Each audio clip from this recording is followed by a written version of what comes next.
भारत के एक पुराने गांव में एक डरावना किस्सा मशहूर था। रात के समय जंगल में एक आदमी दिखता है।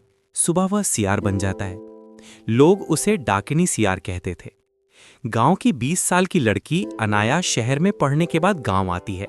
वह इन कहानियों पर विश्वास नहीं करती। एक शाम वह जंगल के किनारे एक घायल सियार देखती है। अनाया उसे बचाकर घर ले आती है। उसकी दादी डर जाती हैं। इस सियार में कुछ अजीब है, इसे घर मत रखो। लेकिन अनाया सुनती नहीं। रात के 12 बजे अनाया पानी लेने उठती है और देखती है वही सियार उसके कमरे में इंसान बनकर खड़ा है। 20-21 साल का लड़का, डरावनी मगर दुखी आंखें। लड़का कहता है, मत डरना, मैं शापित हूं।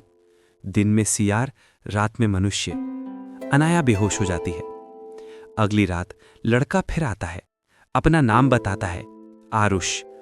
कहता है, मैं इंसान था, लेकिन काली जंगल की आत्मा ने मुझे श्राप दिया। जब तक किसी इंसानी लड़की से शादी ना हो जाए, मैं पूरी तरह सियार बन जाऊंगा। दिन में अनाया सियार रूप वाले आरुष को खाना देती है। रात में वह इंसानी रूप में आकर उससे बातें करता है।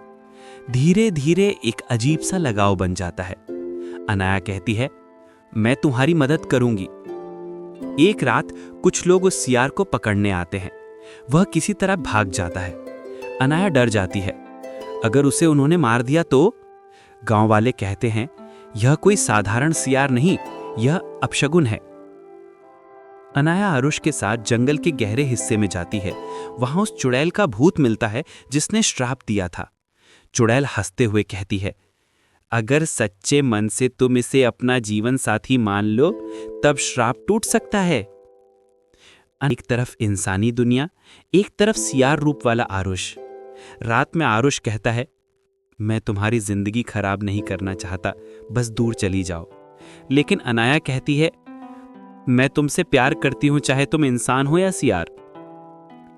जंगल के पुराने मंदिर में चांदनी रात में अनाया आरुष के साथ 7 फेरे लेती है।